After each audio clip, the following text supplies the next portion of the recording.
ವೀಕ್ಷಕರೇ, ತ್ರಿಕಲಾ ಜ್ಯೋತಿಷ್ಯ ಪೀಠಂಗೆ ಪ್ರೀತಿಯ ಸ್ವಾಗತ. ನಾನು ಯುಕ್ತಶ್ರೀ. ಇವತ್ತಿನ ಕಾರ್ಯಕ್ರಮದಲ್ಲಿ ನಮ್ಮೊಂದಿಗೆ ಪ್ರಖ್ಯಾತ ವಂಶ ಪಾರಂಪರ್ಯ ಜ್ಯೋತಿಷ್ಯರಾದ ಪಂಡಿತ್ ನಾಗೇಶ್ ಗುರೂಜಿಗಳಿದ್ದಾರೆ. ಗುರುಗಳನ್ನು ನಮ್ಮ ಕಾರ್ಯಕ್ರಮಕ್ಕೆ ಸ್ವಾಗತಿಸೋಣ. ಗುರೂಜಿ, ನಮ್ಮ ಕಾರ್ಯಕ್ರಮಕ್ಕೆ ಸ್ವಾಗತ. ನಮಸ್ಕಾರ.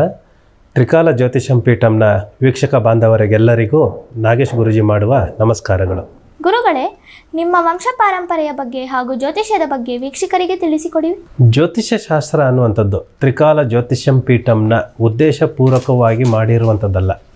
ಜ್ಯೋತಿಷ್ಯ ಶಾಸ್ತ್ರ ಅನ್ನುವಂಥದ್ದು ತಲಾಂತರದಿಂದ ನಮ್ಮ ಪೂರ್ವಜರಿಂದ, ನಮ್ಮ ತಾತ ಮುತ್ತಾತರ ಕಾಲದಿಂದಲೂ ಕೂಡ ಮತ್ತು ನಮ್ಮ ಪೂರ್ವಜರು ಆದಂತಹ ಋಷಿಮುನಿಗಳಿಂದ ಬಂದಂತಹ ಈ ಜ್ಯೋತಿಷ್ಯ ಶಾಸ್ತ್ರ ಅನ್ನುವಂಥದ್ದು 64 ವಿದ್ಯೆಗಳಿಗೂ ಮೀಸಲುಪಟ್ಟಂತಹ 64 ವಿದ್ಯೆಗಳಿಗೂ ಮೇರು ಪರ್ವತವಾಗಿ ಜ್ಯೋತಿಷ್ಯ ಶಾಸ್ತ್ರ ಅನ್ನುವಂಥದ್ದು ನಮ್ಮ ಋಷಿಮುನಿಗಳಿಂದ ಶಿವನ ಡಮರುಗದಿಂದ ಬಂದಂತಹ ಬೀಜಾಕ್ಷರ ಮಂತ್ರಗಳಿಂದ ಜ್ಯೋತಿಷ್ಯ ಶಾಸ್ತ್ರ ಅನ್ನುವಂಥದ್ದು 64 ವಿದ್ಯೆಗಳಲ್ಲೂ ಮೇರು ಪರ್ವತವಾಗಿ ಜ್ಯೋತಿಷ್ಯ ಶಾಸ್ತ್ರಕ್ಕೆ ಮೊದಲ ಆದ್ಯತೆಯನ್ನು ನಮ್ಮ ತಾತ ಮುತ್ತಾತರ ಕಾಲದಿಂದನೂ ಕೂಡ ಬಂದಂತಹ ಜ್ಯೋತಿಷ್ಯ ಶಾಸ್ತ್ರ. ಈ ಜ್ಯೋತಿಷ್ಯ ಶಾಸ್ತ್ರದಲ್ಲಿ ಶಾಸ್ತ್ರ ಪುರಾಣಗಳು ಮತ್ತು ಆಧ್ಯಾತ್ಮಿಕವಾಗಿ ಜನಗಳಿಗೆ ಬೇಕಾದಂತಹ ಕಷ್ಟ ಕಾರ್ಪಣ್ಯಗಳಿಗೆ ಸಂಪೂರ್ಣವಾಗಿ ಮಾಹಿತಿಯನ್ನು ಒದಗಿಸಿಕೊಡುವುದಕ್ಕಾಗಿ ಯಂತ್ರಮಂತ್ರ ಪ್ರಕರಣಗಳಿಂದಾಗಿರ್ಬೋದು, ಜ್ಯೋತಿಷ್ಯ ಶಾಸ್ತ್ರದಲ್ಲಿ ಮತ್ತು ಕಾಲಜ್ಞಾನ ಅನ್ನುವಂಥದ್ದು, ಅಂತಂದರೆ ಜ್ಯೋತಿಷ್ಯ ಅನ್ನುವಂಥದ್ದು ಮುಂದೇನಾಗುತ್ತದೆ ಅನ್ನುವಂಥದ್ದು ತಿಳ್ಕೊಳ್ಳೋದ್ರಲ್ಲೇ ಜ್ಯೋತಿಷ್ಯ ಶಾಸ್ತ್ರ ನಿಗೂಢವಾದ ಪ್ರಶ್ನೆಗಳಿಗೂ ಕೂಡ ಸಮಂಜಸವಾದ ಉತ್ತರವನ್ನು ಕಲ್ಪಿಸಿಕೊಡುವುದಕ್ಕೆ ಜ್ಯೋತಿಷ್ಯ ಶಾಸ್ತ್ರ ಅನ್ನುವಂಥದ್ದು ನಮ್ಮ ವಂಶ ಪಾರಂಪರಿಕವಾಗಿ ಬಂದಂತಹ ತಿಳುವಳಿಕೆ. ಗುರುಗಳೇ, ನಮ್ಮ ಸಂಪ್ರದಾಯಕ್ಕೂ ಮತ್ತು ಇತರ ಸಂಪ್ರದಾಯಕ್ಕೂ ಏನು ವ್ಯತ್ಯಾಸ ಗುರುಗಳೇ? ಇಡೀ ನಮ್ಮ ಭೂಮಂಡದಲ್ಲಿ ಭರತ ಭೂಮಿಗಿಂತಲೂ ಕೂಡ ಶ್ರೇಷ್ಠವಾದದ್ದು ಯಾವುದೂ ಕೂಡ ಇಲ್ಲ. ನಮ್ಮ ಭರತಖಂಡದಲ್ಲಿ ಭರತ ಭೂಮಿಗೆ ಸಂಬಂಧಿಸಿದಂತೆಯೇ ಆದಿ ಪುರಾತನ ಕಾಲದಿಂದಲೂ ಕೂಡ ಯುಗಾಂತರಗಳಿಂದಲೂ ಕೂಡ ನಡೆದುಕೊಂಡು ಬಂದಂತಹ ನಮ್ಮ ಪುಣ್ಯಭೂಮಿಯ ಸಂಪ್ರದಾಯಗಳು ಇತರ ಎಲ್ಲ ಧರ್ಮಗಳಿಗೂ ಕೂಡ ವಿಭಿನ್ನ ಮತ್ತು ವಿಚಿತ್ರ. ಹೀಗೆ ನಮ್ಮ ಸಂಪ್ರದಾಯಗಳು ಒಂದೊಂದು ಹಬ್ಬಕ್ಕೂ, ಒಂದೊಂದು ದಿನಕ್ಕೂ, ಒಂದೊಂದು ವರ್ಷಕ್ಕೂ ವಿಶೇಷವಾದಂತಹ ಹಬ್ಬ ಹರಿದಿನಗಳು ನಾವು ನಡೆದುಕೊಂಡಂತಹ ಬಂದಂತಹ ಹಬ್ಬ ಹರಿದಿನಗಳು. ಹೇಗೆ ನಮ್ಮ ಪುಣ್ಯಭೂಮಿ ದೇವತೆಗಳು ನಡೆದು ಬಂದಂತಹ ದಾರಿ ಮತ್ತು ನಮ್ಮ ಋಷಿಮುನಿಗಳು ಹಬ್ಬ ಹರಿದಿನಗಳನ್ನು ತೋರಿಸಿಕೊಂಡು ಬಂದಂತಹ ನಮ್ಮ ಹಬ್ಬಗಳನ್ನು ವಿಶೇಷವಾಗಿ ಆಚರಣೆ ಮಾಡಿಕೊಂಡು ಬಂದಿದ್ದೇವೆ. ಹೆಣ್ಣು ಮಕ್ಕಳಿಗೆ ಹುಟ್ಟಿದ ಸಮಯ ಮುಖ್ಯವಾ ಇಲ್ಲ ಋತುಮತಿಯಾದ ಸಮಯ ಮುಖ್ಯವಾ ಗುರುಗಳೇ? ವಿದ್ಯಾಭ್ಯಾಸಕ್ಕೆ ಸಂಬಂಧಿಸಿದಂತೆ, ಜ್ಞಾನಕ್ಕೆ ಸಂಬಂಧಿಸಿದಂತೆಯೇ ನಮಗೆ ಹುಟ್ಟಿದ ದಿನಾಂಕವನ್ನು ಜನ್ಮ ದಿನಾಂಕ ಮತ್ತು ಜನ್ಮದ ವಿಗಳಿಗೆ ಅನ್ನುವಂಥದ್ದು ಪ್ರಾಂತ್ಯದ ಮುಖಾಂತರದಿಂದ ಎಲ್ಲವನ್ನೂ ಕೂಡ ಆರೈಕೆ ಅನ್ನುವಂಥದ್ದು ಮಾಡ್ತೀವಿ. ಅಂದರೆ ಏನು, ನಮ್ಮ ಜೀವನ ಶೈಲಿಯನ್ನು ಹೇಗೆ ನಿಭಾಯಿಸಿಕೊಳ್ಳಬಹುದು ಅನ್ನುವಂಥದ್ದು ಜನ್ಮ ಜಾತಕದಿಂದ ತಿಳ್ಕೊಳ್ತೀವಿ. ಹಾಗೆಯೇ ಅದಕ್ಕೂ ಮಿಗಿಲಾಗಿ, ಅದಕ್ಕೂ ಒಂದು ಪಟ್ಟು ಮೇಲುಪಟ್ಟು ಋತುಮತಿ ಆದಂತಹ ಮಗುವಿನಿಂದ ಅಲ್ಲಿನ ಜನ್ಮ ಜಾತಕ ಅನ್ನುವಂಥದ್ದು ಬದಲಾವಣೆಗಳು ಮತ್ತು ಆ ಹೆಣ್ಣು ಮಗುವಿನ ಜೀವನ ಶೈಲಿಯನ್ನು ಬದಲಾಯಿಸಿಕೊಳ್ಳುವುದಕ್ಕೆ ಅಂತಂದರೆ ಕಂಕಣ ಭಾಗ್ಯ ಆಗಿರ್ಬೋದು, ಸಂತಾನ ಭಾಗ್ಯ ಆಗಿರ್ಬೋದು ಮತ್ತು ಅವರ ಮುಂದಿನ ಪೀಳಿಗೆ ಅನ್ನುವಂಥದ್ದು ಏನು, ಹೇಗೆ ಅಂತಂದರೆ ಹೆಣ್ಣು ಮಗು ಸಾಕ್ಷಾತ್ಕಾರ ಭೂಮಿಗೆ ಬಂದಾದ ನಂತರ ಸಾಕ್ಷಾತ್ಕಾರ ಆಗಬೇಕು ಅಂತಂದರೆ, ಹೆಣ್ಣಿಗೆ ಮೋಕ್ಷ ದಕ್ಕಬೇಕು ಅಂದರೆ ಹೆಣ್ಣುತನ ಎತ್ತದಾಗ್ಲೇ ಅಂತಂದರೆ ತಾಯಿಯ ಗರ್ಭಗತಿ ಆದ ನಂತರನೇ ಆ ಹೆಣ್ಣಿಗೆ ಮೋಕ್ಷ ಅನ್ನುವಂಥದ್ದು ದಕ್ಕೋದಕ್ಕೆ ಸಾಧ್ಯ. ಹೀಗಿರುವಾಗ ಹೆಣ್ಣಿಗೆ ಮುಖ್ಯವಾಗಿ ಜನ್ಮ ಜಾತಕಕ್ಕೂ ಸಂಬಂಧಿಸಿದಂತೆಯೇ ಪ್ರಥಮ ಋತುಮತಿ ಆದಂತಹ ವಿಗಳಿಗೆ ಮತ್ತು ಲಗ್ನನೂ ಕೂಡ ಅಷ್ಟೇ ಪ್ರಾಮುಖ್ಯತೆಯನ್ನು ನಮ್ಮ ಜ್ಯೋತಿಷ್ಯ ಶಾಸ್ತ್ರ ಅನ್ನುವಂಥದ್ದು ಹೇಳುತ್ತದೆ. ಮನೆಯ ದ್ವಾರಕದಲ್ಲಿ ಭತ್ತದ ತೋರಣ ಹಾಕುತ್ತಾರೆ ಗುರುಗಳೇ, ಅದು ಯಾಕೆ? ನಮ್ಮ ಸಂಪ್ರದಾಯಗಳಿಗೆ ಸಂಬಂಧಿಸಿದಂತೆ ಪ್ರತಿಯೊಂದೂ ಕೂಡ ನಾವು ಅಲಂಕಾರ ಅನ್ನುವಂಥದ್ದು ತಗೊಳ್ತೀವಿ. ಅಲಂಕಾರ ಪ್ರಿಯೋ ವಿಷ್ಣು ಅಂದಾಗೆ ವಿಷ್ಣುವಿಗೆ ಸಂಬಂಧಿಸಿದಂತೆಯೇ ಮನೆಯ ಗೃಹಪ್ರವೇಶ ಆಗಿರ್ಬೋದು, ಮನೆಗೆ ಅಂಗಳಕ್ಕೆ ಸಂಬಂಧಪಟ್ಟಂತಹ ಮುಖ್ಯ ದ್ವಾರಕ್ಕೆ ಅಂತಂದರೆ ಯಾವುದೇ ರೀತಿಯ ದೃಷ್ಟಿ ದೋಷಗಳು ತಗಲಬಾರದು. ಮನೆಗೆ ಕುಟುಂಬಕ್ಕೆ ಸಂಬಂಧಿಸಿದಂತೆಯೇ ಮುಖ್ಯ ದ್ವಾರಕ್ಕೆ ಹಾಕುವಂತಹ ಭತ್ತದ ಮತ್ತು ತಳಿರು ತೋರಣಗಳು ಕಟ್ಟುವುದರಿಂದ ನಮಗೆ ಮನೆಗೆ ಆಗುವಂತಹ ಅಡಚಣೆಗಳು ತಪ್ಪುತ್ತವೆ ಮತ್ತು ಸಂಪ್ರದಾಯಗಳಿಗೆ ಪ್ರಕಾರವಾಗಿ ಬಂದಂತಹ ಯಾವುದೇ ಸಮಸ್ಯೆಗಳನ್ನು ಕೂಡ ತಪ್ಪಿಸಬಹುದು ಮತ್ತು ಕಣ್ಣು ದೃಷ್ಟಿಗಳಿಗೆ ಸಂಬಂಧಿಸಿದಂತೆ ಅವುಗಳನ್ನು ತಪ್ಪಿಸಬಹುದು. ಹಾಗೆ ಅಲಂಕಾರ ಪುರುಷೋ ವಿಷ್ಣು ಅಂತ ಬಂದಾಗ ಮುಖ್ಯ ದ್ವಾರಕ್ಕೆ ಅಲಂಕಾರ ಪ್ರಿಯವಾಗಿ ಸಂಬಂಧಿಸಿದಂತೆ ನಾವು ತಳಿರು ತೋರಣಗಳನ್ನು ಭತ್ತವನ್ನು ಕಟ್ಟುತ್ತೇವೆ. ಗುರುಗಳೇ, ನಮ್ಮ ಹಿರಿಯರು, ನಮ್ಮ ಕುಟುಂಬದ ಹಿರಿಯರು ದೇವಸ್ಥಾನಕ್ಕೆ ಹೋಗು, ಬೆಳಗ್ಗೆ ಎದ್ದಿದ ತಕ್ಷಣ ದೇವ್ರನ್ನ ಕೈ ಮುಗಿ ಅಂತ ಹೇಳ್ತಾರೆ. ಅದರಿಂದ ನಮಗೆ ಪಾಸಿಟಿವ್ನೆಸ್ ಏನು, ಅಂದರೆ ಉಪಯೋಗ ಏನು ನಮಗೆ? ನಮ್ಮ ಪೂಜೆ ಪುನಸ್ಕಾರಗಳಿಂದ ಅಂತಂದರೆ ಮನೆಯಲ್ಲಿ ಮಾಡುವಂತಹ ಪೂಜೆಗಳಿಂದ, ಮನೆಯಲ್ಲಿ ಇರುವಂತಹ ದೇವಸ್ಥಾನಗಳಿಂದ, ಮನೆಯಲ್ಲಿ ಇರೋದು ಏನು ನಮ್ಮ ಮನೆಯಲ್ಲಿ ಪೂಜೆ ದೇವ್ರ ಮನೆ ಇಟ್ಕೊಂಡಿರ್ತೀವೋ ಅದೇನೇ ಪೂಜೆ ಮಾಡಿದ್ರೂ ಕೂಡ ಆ ಮನೆಗೆ ಮತ್ತು ನಮಗೆ ಮಾತ್ರನೇ ಸಂಕಲ್ಪ ಅನ್ನುವಂಥದ್ದು ಕೊಡ್ತೈತೆ, ಅಂದರೆ ಉಪಯೋಗ ಅನ್ನುವಂಥದ್ದು ಇರ್ತೈತೆ. ಹಾಗೆಯೇ ಮನೆ ದೇವಸ್ಥಾನಗಳಿಗೆ ಹೋದಾಗ ಆ ಹೆಬ್ಬಾಗಿಲಿಂದ ಒಳಗಡೆಗೆ ಹೋಗೋ ತಕ್ಷಣವೇ ಅಂತಂದರೆ ಗರುಡ ಕಂಬ ಅನ್ನುವಂಥದ್ದು ಏನಿರುತ್ತಲ್ವ, ಇವಾಗ ನೀನು ಸಾಮಾನ್ಯವಾಗಿ ದೇವಸ್ಥಾನಕ್ಕೆ ಹೋಗಿರ್ತೀಯ. ಯಾವುದೇ ದೇವಸ್ಥಾನಕ್ಕೆ ಹೋದಾಗ ಏನು ಮಾಡ್ತೀಯ, ಮೊದಲು ಕೈಕಾಲುಗಳು ತೊಳ್ಕೊಂಡು ಗರುಡಕ್ಕೆ ನಮಸ್ಕಾರ ಮಾಡಿಕೊಂಡು ಇನ್ನು ದೇವಸ್ಥಾನದ ಬಾಗಿಲು ಒಳಗಡೆಗೆ ಹೆಜ್ಜೆ ಹಾಕಿದ ತಕ್ಷಣ ಏನನ್ಸುತ್ತೆ, ಒಂದು ಗುಡ್ ಫೀಲ್ ಬರುತ್ತೆ. ಹೇಗೆ ಸಾಧ್ಯ ಅದೆಲ್ಲನೂ ಕೂಡ ಅಲ್ಲಿನ ಆ ದೇವಸ್ಥಾನದ ಕಟ್ಟುವಕ್ಕಿಂತ ಮುಂಚಿತವಾಗಿ ದೇವರ ಪ್ರಾಣ ಪ್ರತಿಷ್ಠಾಪನೆ ಅನ್ನುವಂಥದ್ದು ಮಾಡೋದಕ್ಕೆ ಸಾವಿರಾರು ಜನ, ಲಕ್ಷಾಂತರ ಜನ ಬಂದಿರ್ತಾರೆ. ಮತ್ತು ಈ ಯಜ್ಞಗಳು, ಪೂಜೆಗಳು ಅನ್ನೋಂಥ ಮಾಡೋದಕ್ಕೋಸ್ಕರ ಆ ವಿಗ್ರಹಕ್ಕೆ ಒಂದು ಪ್ರಾಣ ಪ್ರತಿಷ್ಠಾಪನೆ ಅನ್ನುವಂಥದ್ದು, ಒಂದು ಜೀವ ಅನ್ನುವಂಥದ್ದು ತುಂಬುತ್ತಾರೆ. ಆ ತುಂಬಿದಾಗ ಈ ವಾಸ್ತುವಿನ ಲೋಪದೋಷಗಳಲ್ಲಿ ಏನಿರುತ್ತೋ ಅದೆಲ್ಲ ಸಂಪೂರ್ಣವಾಗಿ ನಶಿಸಿ ಹೋಗಿ ಅಲ್ಲಿಗೊಂದು ಪಾಸಿಟಿವ್ ಎನರ್ಜಿ ಅನ್ನೋಂಥದ್ದು ಕನೆಕ್ಟ್ ಆಗುತ್ತದೆ. ಆ ದೇವಸ್ಥಾನಕ್ಕೆ ಪಾಸಿಟಿವ್ ಎನರ್ಜಿ ಬಂದಾಗ ನಾವು ಆ ಜಾಗಕ್ಕೆ ಹೋದಾಗ ಆತ್ಮಕ್ಕೂ ಪರಮಾತ್ಮಕ್ಕೂ ಇರುವ ಸಂಬಂಧವನ್ನು ಕನೆಕ್ಟ್ ಮಾಡುವಂಥ ಶಕ್ತಿ ಆ ದೇವಸ್ಥಾನದ ಮಹಿಮೆ, ಆ ದೇವಸ್ಥಾನದ ಮೂಲ ವಿಗ್ರಹಕ್ಕೂ ನಮಗೂ, ಅಂದರೆ ಆತ್ಮಕ್ಕೂ ಪರಮಾತ್ಮಕ್ಕೂ ಹೇಗೆ ನಮಗೆ ಕನೆಕ್ಟ್ ಆಗುತ್ತೋ ಅದೇ ರೀತಿ ಒಂದು ಚೈತನ್ಯ ಅನ್ನುವಂಥದ್ದು ನಮಗೆ ಪಾಸಿಟಿವ್ ಎನರ್ಜಿಯಾಗಿ ನಮಗೆ ಕನೆಕ್ಟ್ ಆಗುತ್ತೆ. ಈ ಪಾಸಿಟಿವ್ ಎನರ್ಜಿ ನಮಗೆ ಕನೆಕ್ಟ್ ಆದಾಗ ನಮ್ಮಲ್ಲಿರುವ ಒಂದು ಥರ್ಡ್ ಐ ಅನ್ನೋಂಥದ್ದು ಓಪನ್ ಆಗುತ್ತದೆ. ನಮ್ಮ ಥರ್ಡ್ ಐ ಓಪನ್ ಆದಾಗ ನಮಗೆ ಒಂದು ದಿವ್ಯ ಶಕ್ತಿ ಅನ್ನೋಂಥದ್ದು ಕನೆಕ್ಟ್ ಆಗುತ್ತದೆ. ಆವಾಗ ನಾವು ಹೇಗೆ ನಮ್ಮ ಜೀವನಕ್ಕೆ ಬುನಾದಿ, ನಮ್ಮ ಜೀವನಕ್ಕೆ ಹೇಗೆ ಸಕ್ಸಸ್ಫುಲ್ ಮಾಡ್ಕೊಳ್ಳೋದಕ್ಕೆ ಉಪಯೋಗ ಆಗುತ್ತದೆ ಅನ್ನುವಂಥದ್ದು ನಮಗೆ ಅರಿವಾಗ್ತದೆ.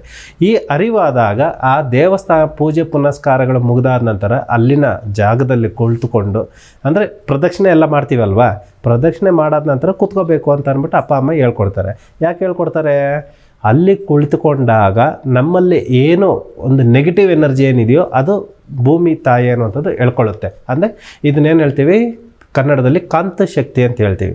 ಈ ಕಾಂತಿ ಶಕ್ತಿ ಅನ್ನುವಂಥದ್ದು ನಮ್ಮಲ್ಲಿರುವಂತಹ ನೆಗೆಟಿವ್ ಎನರ್ಜಿ ಹೋಗಿ ನಮಗೆ ಪಾಸಿಟಿವ್ ಎನರ್ಜಿ ಕನೆಕ್ಟ್ ಮಾಡಿಕೊಳ್ಳುವುದಕ್ಕೋಸ್ಕರ ದೇವಸ್ಥಾನದ ಪ್ರದಕ್ಷಿಣೆ ಆದ ನಂತರ, ಪೂಜೆ ಪುನಸ್ಕಾರ ಆದ ತಕ್ಷಣ ಅಲ್ಲಿನ ಅಂದರೆ ವಾಸ್ತುವಿಗೆ ಸಂಬಂಧಪಟ್ಟಂತಹ ಒಂದು ಎನರ್ಜಿ ಅನ್ನುವಂಥದ್ದು ನಮಗೆ ದಕ್ಕಬೇಕು ಅನ್ನೋ ಉದ್ದೇಶಕ್ಕೋಸ್ಕರ ಆ ದೇವಸ್ಥಾನದ ಜಾಗದಲ್ಲಿ ನಾವು ಕೂತ್ಕೊಂಡು 5 ನಿಮಿಷ ಧ್ಯಾನ ಅನ್ನುವಂಥದ್ದು ಮಾಡ್ತೀವಿ. 5 ನಿಮಿಷ ಧ್ಯಾನ ಮಾಡ್ತೀವಿ. ಏಕೆ? ಫಸ್ಟ್ ಪ್ರಥಮವಾಗಿ ದೇವ್ರ ಪೂಜೆ ಮಾಡುವಾಗ ನಾವು ಕಣ್ತುಂಬಿಸ್ಕೊಂಡಿರ್ತೀವಿ ಭಗವಂತನನ್ನು. ಅಂದರೆ ಭಗವಂತನನ್ನು ನಾವು ನೋಡೋಕೆ ಹೋಗಿರ್ತೀವಿ ಅಂತ ನಾವು ಅಂದ್ಕೊಳ್ತೀವಿ. ಭಗವಂತ ನಮ್ಮನ್ನು ನೋಡೋದಕ್ಕೋಸ್ಕರ ಆ ಜಾಗಕ್ಕೆ ಕರೆಸ್ಕೊಂಡಿರ್ತಾನೆ. ಇದನ್ನು ನಾವು ಮನವರಿಕೆ ಮಾಡಿಕೊಳ್ಳುವುದಕ್ಕೋಸ್ಕರ ದೇವಸ್ಥಾನದ ಜಾಗದಲ್ಲಿ ಕುಳಿತುಕೊಂಡು 5 ನಿಮಿಷ ಧ್ಯಾನ ಮಾಡಿದಾಗ ನಮ್ಮ ಇಡೀ ಕಷ್ಟ ಕಾರ್ಪಣೆಗಳೆಲ್ಲನೂ ಕೂಡ ಕಳೆದು ಹೋಗಲಿ ಅನ್ನೋ ಉದ್ದೇಶಕ್ಕೋಸ್ಕರ ದೇವಸ್ಥಾನದ ಜಾಗದಲ್ಲಿ 5 ನಿಮಿಷ ಕೂತ್ಕೊಂಡು ಧ್ಯಾನ ಮಾಡಿ ಬರಬೇಕಾಗಿರುವಂತಹ ನಮ್ಮ ಸಂಪ್ರದಾಯ. ಗುರುಗಳೇ, ನಾನು ಸುಮಾರು ನ್ಯೂಸಲ್ಲಿ ಕೇಳಿದ್ದೀನಿ, ಅಂಗಡಿಗೆ ಹೋಗೋದವಾಗ ನೋಡಿದ್ದೀನಿ, ನ್ಯೂಸ್ ಪೇಪರ್ಸಲ್ಲಿ ಓದಿದ್ದೀನಿ, ಮಕ್ಕಳನ್ನು ಅಲ್ಲಿ ಇಲ್ಲಿ ಬಿಡ್ತಾರೆ. ಆಗ್ತಾನೆ ಹುಟ್ಟಿರೋ ಮಕ್ಕಳನ್ನು ಅಲ್ಲಿ ಇಲ್ಲಿ ಬಿಡ್ತಾರೆ. ಅಂಗಡಿಗೆ ಹೋಗೋದವಾಗ ಒಂದು ಮಗು ನೋಡಿದೆ ನಾನು, ಅದು ನೋಡಿ ನಂಗೆ ಜಾಸ್ತಿ ಬೇಜಾರಾಯಿತು. ಅದು ಸ್ಪೆಷಲಿ ಹೆಣ್ಮಗುನೇ ಬಿಡ್ತಾರೆ, ಆಗ್ತಾನೆ ಹುಟ್ಟಿರೋ ಮಕ್ಕಳನ್ನ. ಅದರಿಂದ ಹೆತ್ತ ತಂದೆ ತಾಯಿಗೆ ಕರ್ಮನ ಇಲ್ಲ ಮಗುಗೆ ಕರ್ಮನ? ಹೆಣ್ಮಗು ಹುಟ್ಟಿರೋದೇ ತಪ್ಪ? ಇವಾಗ ನಿನ್ನ ವಯಸ್ಸಿಗೆ ಇದು ಪ್ರಶ್ನೆಯೇ ಅಲ್ಲ. ನನ್ನ ಅನುಭವದ ಪ್ರಕಾರವಾಗಿ ತುಂಬ ಅದ್ಭುತವಾಗಿ ಪ್ರಶ್ನೆ ಅಂತ ಕೇಳಿದೆಯಾ. ಏನಕ್ಕೆ ಅಂತಂದರೆ ಮಗುವಿನ ಕರ್ಮ ಫಲದಿಂದನೂ ಕೂಡ ಇದು ಹೌದು. ಮಗುವಿನ ಪೂರ್ವಜನ್ಮದ ಪುಣ್ಯ ಫಲ ಅನ್ನುವಂಥದ್ದು, ಅಂದರೆ ಒಂದು ಮನುಷ್ಯನ ಜೀವಿಗೆ 7 ಜನ್ಮಗಳ ಕರ್ಮ ಫಲದಿಂದ ದಾಟ್ಕೊಂಡು ಬಂದಂತಹ ಜೀವ ನಮ್ಮದು. ಒಂದು ಕಡೆ ಮಗುವಿನ ಫಲಗಳು ಕರ್ಮಫಲ ಅನ್ನುವಂಥದ್ದು ಇದ್ರೂ ಕೂಡ, ಅಂದರೆ ಈಗ ಅಕ್ರಮ ಸಂಬಂಧಗಳಿಂದ ಆಗಿರ್ಬೋದು ಅಥವಾ ತನ್ನನ್ನು ಪೋಷಣೆ ಮಾಡ್ಕೊಳ್ಳೋಕ್ಕಾಗದೇ ಇರುವಾಗ ಈ ಮಗುವಿನ ಸಂತಾನ ಯಾಕೆ ಬೇಕು ನಿಮಗೆ ಅಲ್ವಾ? ಮುಖ್ಯವಾಗಿ ಇಲ್ಲಿ ಮಗುವಿನ ಕರ್ಮಫಲಕ್ಕಿಂತನೂ ಕೂಡ ತಂದೆ ತಾಯಿಗಳಲ್ಲಿ ಮುಖ್ಯವಾಗಿ ಬೇಕಾಗಿರುವಂಥದ್ದು ಹೆಣ್ಣಾಗಿರ್ಬೋದು ಗಂಡಾಗಿರ್ಬೋದು, ಅದು ಕೂಡ ಒಂದು ಜೀವಿನೇ ಅಲ್ವಾ?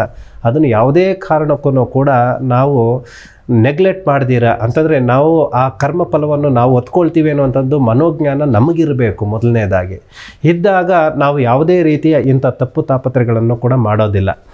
ಮುಖ್ಯವಾಗಿ ಇಲ್ಲಿ ಏನಾಗ್ತೈತೆ ಅಂತಂದರೆ ಆಯಾ ಪ್ರಾಂತ್ಯಕ್ಕೆ ಸಂಬಂಧಿಸಿದಂತೆಯೇ ಮಾತ್ರನೇ ಅಲ್ಲ, ಇಡೀ ಜಗತ್ತಿನಲ್ಲೇ ಈ ರೀತಿಯಾಗಿ ಸ್ವಲ್ಪ ನಡೀತಾ ಇದೆ. ಅಂದರೆ ಪೋಷಣೆ ಮಾಡೋಕ್ಕಾಗದೇ ಇದ್ದಾಗ ನಾವ್ಯಾಕೆ ಅದನ್ನು ತಗೋಬೇಕಾಗುತ್ತದೆ? ಮುಖ್ಯವಾಗಿ ನಮ್ಮ ಸಮಾಜದಲ್ಲಿ ಏನಾಗ್ತಾ ಇದೆ ಅಂತಂದರೆ ನಾವೊಂದು ತನ್ನನ್ನು ತಾನು ತೋರ್ಪಡಿಕೊಳ್ಳುವುದಕ್ಕೋಸ್ಕರ ಗಂಡ್ಮಗುನೇ ಬೇಕು, ವಂಶವೃದ್ಧಿ ಆಗಬೇಕು ಅನ್ನುವಂಥದ್ದು ಗೋಸ್ಕರನೇ ಗಂಡ್ಮಗುವನ್ನು ಅಂತ ಆಯ್ಕೆ ಮಾಡ್ಕೊಳ್ತಾರೆ. ಹೆಣ್ಮಗು ಅಂತ ಬಂದಾಗ ನೆಗ್ಲೆಕ್ಟ್ ಮಾಡ್ತಾರೆ. ಖಂಡಿತವಾಗ್ಲೂ ಇದು ಅಕ್ಷರಶಃ ತಪ್ಪು. ಹೆಣ್ಮಗು ಯಾರಿಗೆ ಹೆಣ್ಮಗು ಇರುತ್ತೋ ಆ ಮನೆಯಲ್ಲಿ ಒಂದು ಸಮೃದ್ಧಿ, ಒಂದು ಸೌಕರ್ಯ, ಸೌಲಭ್ಯಗಳು ಮತ್ತು ಲಕ್ಷ್ಮೀ ಕಟಾಕ್ಷ ಮತ್ತು ಇಡೀ ಭೂಮಂಡಲವೇ ಅಂತಂದರೆ ಇಡೀ ಗ್ಯಾಲಕ್ಸಿ ಯೂನಿವರ್ಸಲ್ ಪವರ್ ಒಂದು ಶಕ್ತಿ ನಿಲ್ಲಬೇಕಾದ್ರೇ ಒಂದು ಶಕ್ತಿ ಮಾತ ಅಮ್ಮನಿಂದ.